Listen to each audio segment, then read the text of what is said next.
इनका नाम प्रिया है। श्री कृष्ण ने इनसे शादी के लिए सब कुछ प्रत्यक्ष कर दिया, सब कुछ दिखाने के लिए। प्रिया बताती हैं कि वो बचपन में जब 5 से 6 साल की थी, तब छुप छुप कर जो आसपास के लोग वृंदावन आते थे, उनके साथ वृंदावन आ जाती थी और उन्हें बहुत अच्छा लगता था वृंदावन आके। लेकिन जब उनके माँ बाप को ये बात पता लगती थी, तो उनके माँ बाप उनकी खूब पिटाई करते थे, क्योंकि वो आर्य समाजी थे, वो मूर्ति पूजा में बिल्कुल भी विश्वास नहीं करते थे। लेकिन प्रिया ने बताया कि उनकी ताई जी ने उनको बताया है कि उनका जन्म राधा आठे को हुआ है, इसलिए उनको बहुत ज़्यादा विश्वास था बिहारी जी में, उनको बहुत ज़्यादा प्यार था बिहारी जी से। उन्होंने अपने बिहारी जी के साथ शादी करने में 14 साल लग गए, क्योंकि वो चाहती थी कि उनकी शादी उनके माँ बाप के आशीर्वाद से हो। लेकिन उनके माँ बाप ने उनकी शादी के लिए बिल्कुल मना कर दिया था। इसलिए उन्होंने ग्रेजुएशन की पढ़ाई शुरू करते ही अपना घर छोड़ दिया था। उन्हें नहीं पता था कि आगे के खर्चे कैसे चलेंगे, लेकिन बिहारी जी सब कुछ अपने आप करते चले गए। वो वॉलीबॉल की प्लेयर हैं, उसी की वजह से उनको स्कॉलरशिप मिली और उनकी ग्रेजुएशन की पढ़ाई भी इसी तरीके से उनकी स्कॉलरशिप से पूरी हुई। उसके बाद उन्होंने एमबीए किया है गुड़गांव की टॉप यूनिवर्सिटी से, वहाँ की पढ़ाई भी उन्होंने स्कॉलरशिप से ही पूरी की है।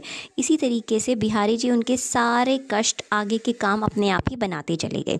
इस शादी को होने में इतना समय इसलिए लग गया क्योंकि प्रिया चाहती थी कि उनकी शादी उनके माँ बाप की आज्ञा के बाद ही हो। अब शादी से 4 दिन पहले ही उनकी माँ ने स्वीकृति दी है कि हाँ, मैं तुम्हारा कन्यादान करूँगी बिहारी जी के साथ। तभी इस शादी का आयोजन किया गया है। प्रिया ने ये भी बताया कि बिहारी जी ने थोड़ा सा समय तो इसलिए भी लगा दिया क्योंकि वो सब कुछ साक्षात प्रकट करना चाहते थे। जैसे कि उन्होंने मेरे लिए घर बनवाया है सच में, क्योंकि कोई भी पति नहीं चाहता अपनी पत्नी को किराए के घर में रखना। उन्होंने सारे गहने बनवाए हैं जो एक दुल्हन का, एक शादीशुदा औरत का गहना होते हैं।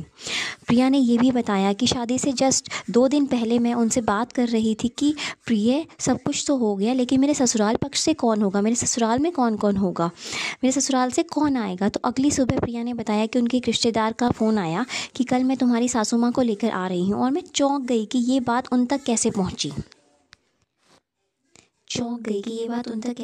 ये तो मेरे और बिहारी जी के बीच की बात थी। अगले दिन वो सुबह मेरे सास ससुर के साथ आई और उन्होंने बताया कि ये हमारे होने वाले सास ससुर हैं। ये वो थे जिनका अपना कोई बेटा नहीं था। उन्होंने बिहारी जी को ही अपने लला की तरह पाला है और उनको ही सब कुछ मानते हैं और उन्होंने मुझे भी अपनी बहू की तरह स्वीकार किया है। बिहारी जी सब कुछ दिखाना चाहते थे सारी दुनिया को कि अगर उन पर कोई थोड़ा सा भी विश्वास करता है तो वो उसके लिए क्या क्या कुछ कर सकते हैं।